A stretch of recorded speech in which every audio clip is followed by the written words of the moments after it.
Hello everyone, welcome to our channel. ఈ రోజు recipe అయితే మునగాకుతో దోశ. హెల్త్కి హెల్త్, టేస్ట్కి టేస్ట్ చాలా బాగుంటుంది. ముందుగా స్టవ్ ఆన్ చేసుకొని కడాయి పెట్టుకొని కొంచెం ఆయిల్ వేసుకొని మునగాకును అయితే వేసి ఫ్రై చేసుకోవాలి. ఇప్పుడు ఒక మిక్సీ జార్ తీసుకొని నానబెట్టుకున్న పెసరపప్పు, అలానే వెల్లుల్లి, జీలకర్ర, ముందుగానే ఫ్రై చేసి పెట్టుకున్న మునగాకు, కొంచెం సాల్ట్ వేసుకొని కొంచెం వాటర్ని కూడా వేసుకొని ఈ విధంగా ఫైన్గా గ్రైండ్ చేసుకొని ఒక బౌల్లోకి తీసుకోవాలి. ఇప్పుడు పెనాన్ని హీట్ చేసుకొని ఇంకా వెంటనే దోశలు అయితే వేసేసుకోవచ్చు. మీకు పల్చగా కావాలనుకుంటే పల్చగా వేసుకొని, మందంగా కావాలనుకుంటే మందంగా కూడా వేసేసుకోవచ్చు. ఇంకా పైనుంచి ఏమన్నా వెజిటేబుల్స్ వేసుకోవాలనుకున్నా వేసుకోవచ్చు. నేనైతే ఏం వేయలేదనమాట.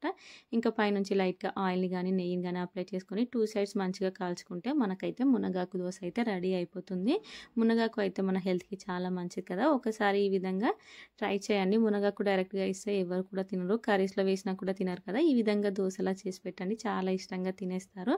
టేస్ట్ అయితే బాగుంటుంది. నా వీడియో కనుక నచ్చినట్టయితే please like and subscribe to my channel.